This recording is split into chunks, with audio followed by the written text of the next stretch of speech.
Islamic Research Center. بادشاہ کے پاس ایک شکایت آ گئی کہ یہ شخص ہے جس نے امام کو جو ہی سلام پھیرا تو اس کے چہرے پہ ایک تھپڑ لگایا تھا. کہا بہت ظلم کیا. قصہ کیا تھا؟ ما ہی قصہ تو کہا قصہ یہ ہے، اس نے نماز شروع کی، سورۃ البقرہ پڑھی اور پوری مکمل کی. اب جنہوں نے پڑھنی تھی وہ پڑھنی تو تھی. تو ہارون الرشید نے پوچھا پھر؟ کہا جو ہی سلام پھیرا تو کہتا ہے ایھا الناس اعیدوا صلاتکم فانی علی غیر وضوء، اپنی نماز دہرا لو، میرا وضو نہیں تھا.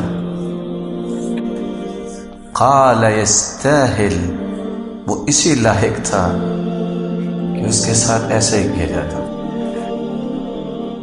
امامت بہت بڑی ذمہ داری ہے. بعض لوگ پہلی مرتبہ نماز پڑھنے آئے ہوتے ہیں اور بڑی پریشانی ہو جاتی ہے ان کے. وہ اتفاق سے ایک دیہاتی نماز کے لیے آیا اور پہلی مرتبہ نماز پڑھنے آیا، اور آپ تجوید میں پڑھتے ہیں وَلَيْسَ فِي الْقُرْآنِ مِنْ وَقْفٍ وَجَبٍ وَلَا حَرَامٍ غَيْرَ مَا لَهُ سَبَبٍ. کوئی قرآن مجید میں وقف واجب نہیں، اس کے کوئی اسباب ہیں. تو اتفاق سے وہ امام محترم قرآن کی آیت پڑھنے لگے. قُلْ أَرَأَيْتُمْ إِنْ أَهْلَكَنِيَ اللَّهُ وَمَن مَّعِي، اور رک گیا. أَوْ رَحِمَنَا بِكَذِبٍ. جب وہ رک گیا تو دیہاتی نماز پڑھتے پڑھتے اس نے نماز توڑ دی. ترجمہ کیا ہے؟ قل، کہہ دیجئے، أَرَأَيْتُمْ، کیا خیال ہے تمہارا، إِنْ أَهْلَكَنِيَ اللَّهُ وَمَن مَّعِي، اگر اللہ مجھے ہلاک کر دی اور میرے ساتھ جو ہیں ان کو بھی ہلاک کر دے. اس نے سمجھا کہ پتہ نہیں یہ کیا کہنے لگا ہے کہ اگر میں مر جاؤں میرے سارے مقتدی مر جائیں. وہ نماز توڑ کے کہتا ہے اہلکک اللہ وحدہ اس ذنبنا، اللہ تجھے اکیلے کو مارے، ہمارا کیا گناہ ہے. دیہاتی لوگ جو ہے وہ قرآن میں کہتے ہیں الاعراب اشد کفرا ونفاقا،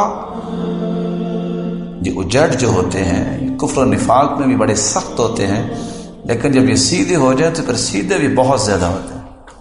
وہ اتفاق سے قاری صاحب پڑھا رہے تھے، راوی بیان کرتے ہیں قراءات کے اندر، اور یہ بہت بڑی نعمت والا علم ہے. تبت یدا ابی لہب وتب، جنہوں نے قراءت پڑھی ہے وہ جانتے ہیں. ابی لہب، ابی لہب، اور قصر، توسط اور طول. تو اب اس کا معنی تو یہ ہے تبت یدا ابی لہب وتب. اب اس نے کہیں سنا ہوا تھا کہ یہ وہ ابو لہب ہے جس نے اللہ کے رسول کو کہا تھا تیرے ہاتھ ٹوٹ جائیں تو برباد ہو جائے.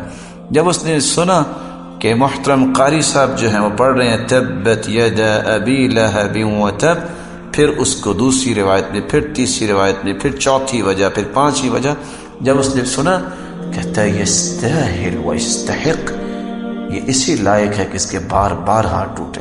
اس کو یہ نہیں پتا تھا قرات پڑھ رہے ہیں، یہ ساری روایتوں کا استقصاء کر رہے ہیں. کہتا ہے یستاہل و یستحق، یہ اسی لائق ہے کہ اس کے ساتھ ایسا ہی کیا جائے.